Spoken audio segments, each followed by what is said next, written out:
Bonjour à nos très chers auditeurs et auditrices et téléspectateurs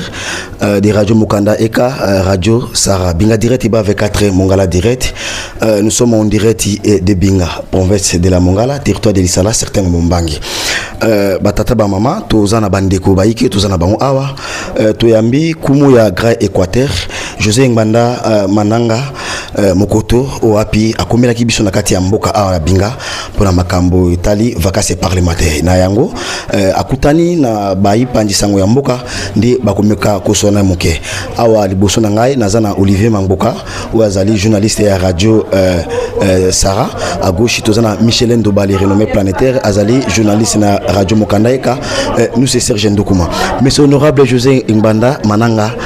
bonjour et bon après-midi. Bonjour, bon après-midi, bandeko journaliste. To tombelio boye bolamu alors to zana caméra na biso okoyebisa biso présence no na Binga oyaki directement pour koyebisa population ni. Merci bandeko na opportunité oyo pe Singapour to solo la moke. Akanisi na uti ko kisa poso mi balé na territoire ya Lisala donc na ye loi vacances parlementaires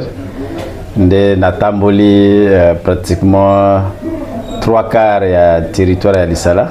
et donc c'est un mec qui obligatoirement qui n'a comme na Grand Libulu na Binga avant que na Butwa lisusu kozonga na Ngombe donc puis comme na Lisala pour na kosilisa mobembo na ngai ya vacances parlementaires na territoire ya Lisala. Merci l'honorable. Tout le monde qui bino na bililingi ndenge bobundaki avant na kotambola na ministre na niveau ya ba capitale ba province tout le monde qui yo et au-delà de ça ba démarche au bosalaki na bande ko bisusu ba député pendant ko zo maman ministre ko commissaire na niveau ya capitale la province. Alors tout le monde qui ba FRP ba maloba tikaki to yebité ceux qui maloba o maman premier ministre tikaki ba misala ngo bandi to ko tuna yo parce que yo zali miso ya Grand Équateur. Je pense que les alaka matata mingi komi boa que la folo le yomoko, mais je peux vous rassurer que les députés nationaux Yakokisi Mongala en particulier et puis les députés ya Grand Équateur oyo nazali président ya Lisangalina bazali kobunda butupe moi na mandat oyo bopesi biso pour que gouvernement national azala na regard particulier sur territoire ya Grand Équateur,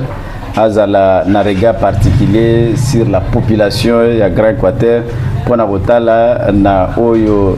ezali réservé na budget ya gouvernement que misala mbongwana ekota pe na kati na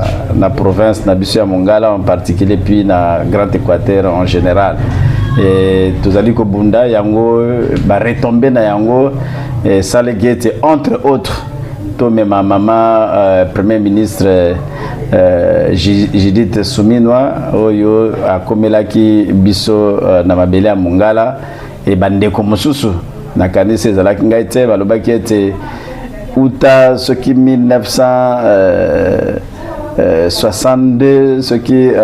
premier ministre Adoula Yaka mais premier ministre Mosusu oyaye koya bobele mama Judith ce qui Judith premier ministre Judith Sumina yaki ezalaki pona bitumba oyo biso ba député à Grand Équateur bitumba oyo biso caucus ya Mongala to bundaki nde yangwane saliete aya. Et aïe, je vais vous dire que il y a 2 jours réunion ya monene ute ko salema ya réunion ya évaluation ute ko salema na Kinshasa ba députés nationaux ya Mongala ba ministres nationaux ya Mongala ba députés provinciaux ya Mongala na gouverneur ba ute ko sala réunion ya évaluation en présence ya ministre infrastructure pour que oyonyo cezala qui arrêté et les kanako kokisama pour être misala mibanda. Et d'ailleurs j'étais avec ce matin avec qui nous avons échangé pour rassurer qu'on a donné les travaux, il y a la réhabilitation, il y a l'infrastructure, il y a la société chinoise, oyo bazana makoki, il y a Rosalango, Nalombango et comme il se doit. Donc c'est pour dire que tout ça, Mosala, pour un intérêt ya province Nabiso ya Mongala. Merci honorable José Ngbanda Ozali président ya conquis ya ba député nationaux ya Grand Équateur to sepeli ko yambayo na kati ya mabele ma province ya Mongala précisément na kati ya secteur ngombangi koko manao awa Ozali autorité morale ya parti politique dénommé CPRJ. Est-ce que ils ont évolué comment et puis ronde na sali na 3 secteurs Mongala Motima Ngombedo Kopengo Ngombangi ils ont tambola comment? Bien, CPRJ petit à petit ezali kokola. Je pense qu'il n'y a pas longtemps tout à qui célébrer premier anniversaire na yango. Et donc nous continuons l'implantation non seulement dans le territoire de l'Isala mais aussi dans la partie Moussousou République démocratique du Congo. En tout cas avec son jeune âge, ils ont évolué Malamu. Dieu aidant petit à petit comme moi Nazagokola à Gokoma Mobali et puis à servir Ekolo Nandenga Malam. Donc jusqu'à preuve du contraire, en tout cas Missa les Alikotambula Malam. Okomi lelo touti komona osangisi likitali nene o esangisi ba kondi ba kambi ba président sous-sectionnaire lokola tolanda ki fédéral au tikoloba nini penza elekani na likitawana opesa biso briefing côté rondi nango ekoza malamu na lokola na yebisaki mobembo ya mbala oyo to mekaki ko sala ete piétement ya pouvoir ba éviter ba chevauchement na ba attribution et voilà pourquoi tout ça là qui réunion mais à l'occasion aussi na cadre de réorganisation du parti to uti ko élever ndeko Jimmy Limengo comme inspecteur au niveau de la province de la fédération et puis ndeko Jean-Jacques Mufunga comme président sous-sectionnaire Nabinga avec responsabilité de réorganiser les partis, d'encadrer tout le monde et de permettre à ce que les partis soient bien assis pour l'intérêt de la population et pour que effectivement la convention des patriotes pour le renouveau et la justice, c'est un parti qui veut se démarquer des autres, c'est un parti qui veut amener le renouveau dans notre pays. Merci bien honorable to landi ba réponse ya kitoko pesa na biso tolingi toyeba yo zali moto ya liboso honorable oyo aye pona vacances parlementaires otamboli na banzela mai nzela ya mokili otalitali ndenge mboka eza kotambola na ebite bokomi na yo bafandi ya secteur ya Ngombangi bana ya Mongala pami s'attendre na nini na bokomi na yo ndeko soki tozali ko ya na vacances parlementaires ezali pona ko kutana na population koyoka maleli ya population parce que sima ya vacances to salaka oyo babengi rapport à vacances parlementaires na rapport wana totiaka makambo manso oyo tomonaka ntango toyei na vacances parlementaires bakobokoso ya population makambo ya bamécanisation ya baécole makambo ya infrastructure routière toza kotala mpe baréalisation par exemple ya PDL 145 territoire ezala bureau ya territoire ya Lisala ezala ba centre de santé ezala ba école nyonso wana tozali komona po tokosala restitution na makambo yango même na niveau ya caucus tango tokozonga ba député nyobanso tokokutana mpona koloba makambo nini tomoni et action commune nini tokoki komene eza na niveau ya parlement et pas na président ya assemblée provinciale eza na niveau ya gouvernement parce que même biso ba député nationaux ya Grand Équateur on a déjà saisi le président de la République pour que tokutana na en audience ko soumettre ba préoccupation à la population donc etamboli nanga ezali ko yoka lisusu pona ko lengela session oyo ko banda le 16 mars ko lengela ndenge nini soki makambo ya ko présenter ezali to présenter yango na niveau ya parlement et parlement akokomela gouvernement avec un rapport synthèse na maleli ya population ya etandi ya RDC Mobimba mais pona Mongala en particulier to ko leba makambo na ezali pe makambo oyo toyebi ya beaucoup tout na ngondi d'ailleurs bande konanga ba députés nationaux ya Mongala oyo batikalaki, c'est aussi pour la dossier wana na niveau Assemblée nationale, parce que to sengaki na Assemblée nationale et l'Assemblée nationale a saisi le gouvernement auprès du ministre des actions humanitaires pour que to kenda ko assister population wana, pour que to kenda une mission de pacification, une mission de réconciliation na population ya biso ya Ngondi, puis population ya Bokutu. Merci honorable Mwamutuna Yasuka pour la ndeko Olivier Mangboka. Province ya Mongala eza lokola province ezali bébé mwana Yasuka euti na nini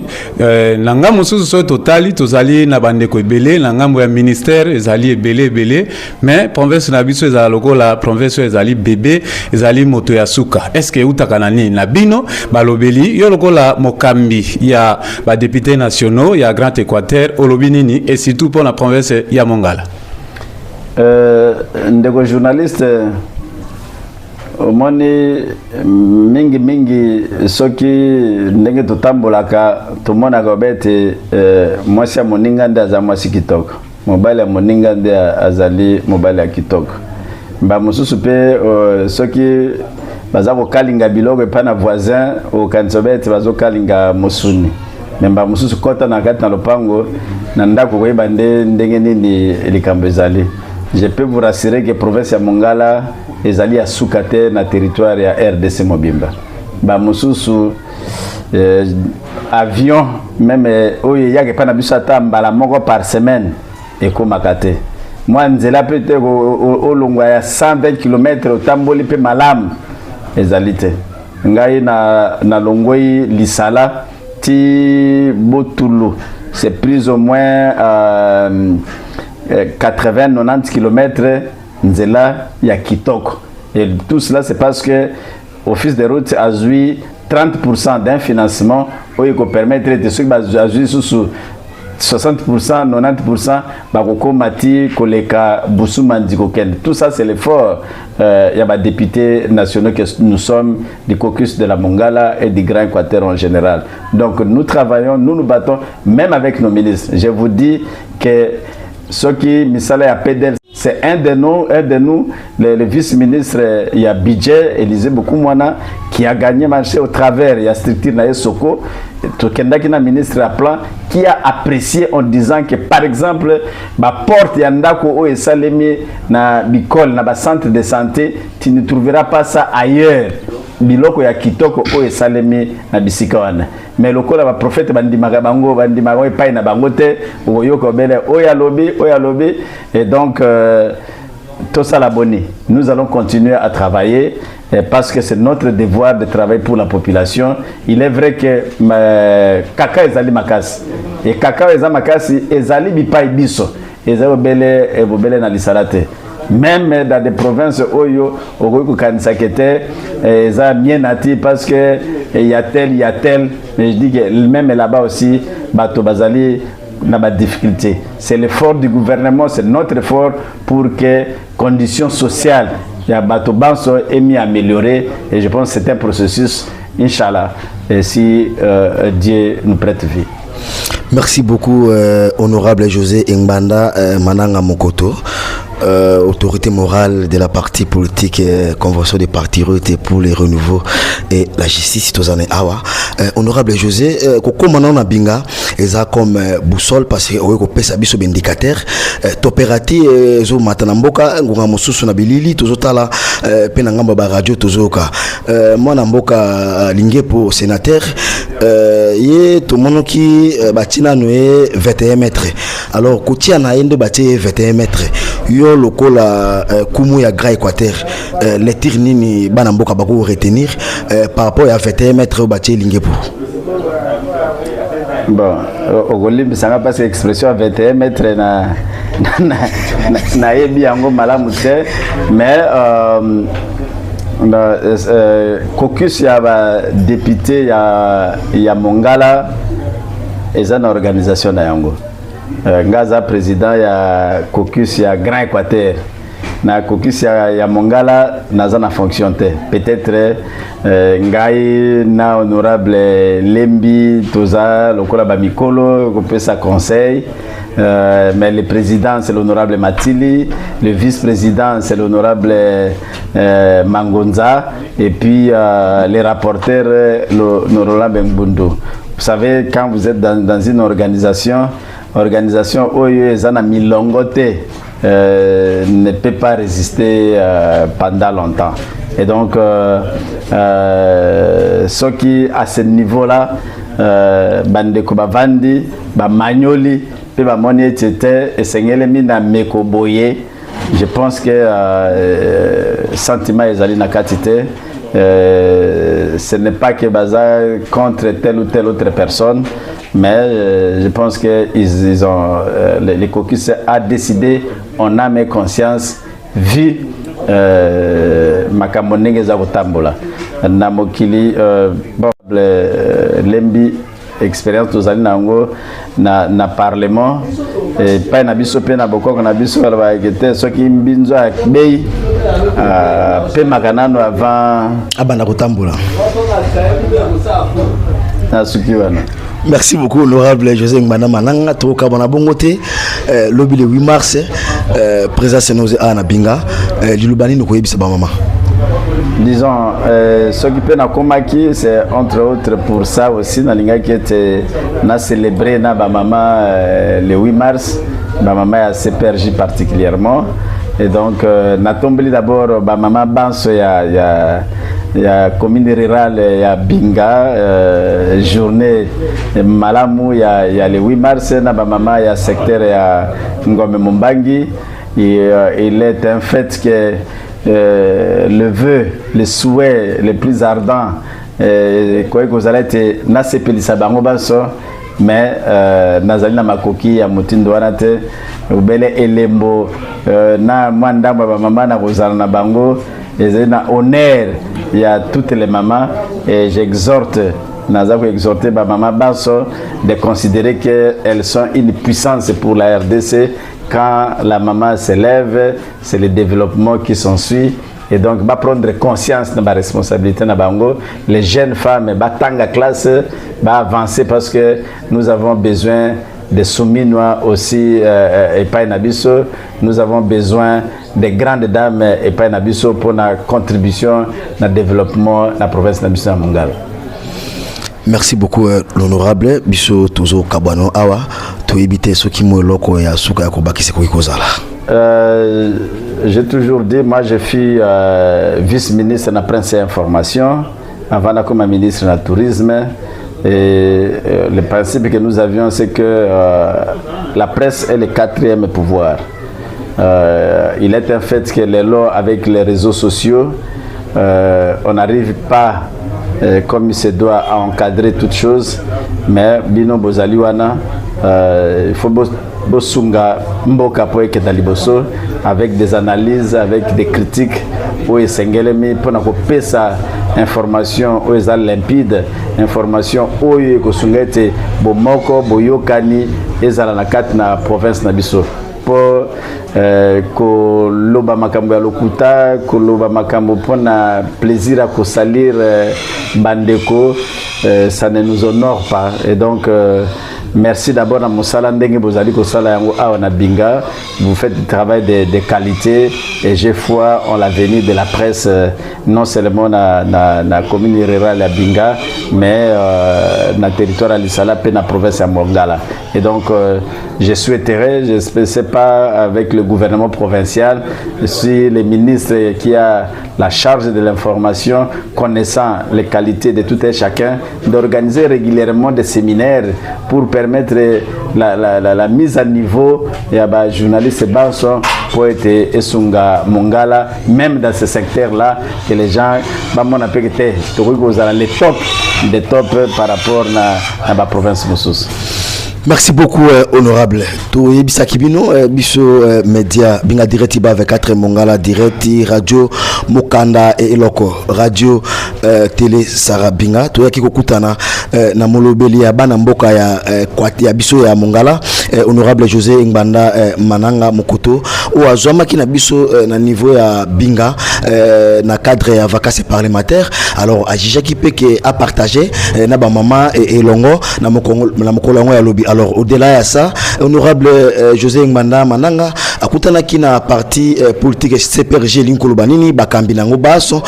akubanda motali bosope moto ya suka na niveau ya province ya Mongala o bazoma kina kati ya Binga pe ko tala na bande ko misusu o bautaki Kinshasa. Alors toyebisa pe na bana mboka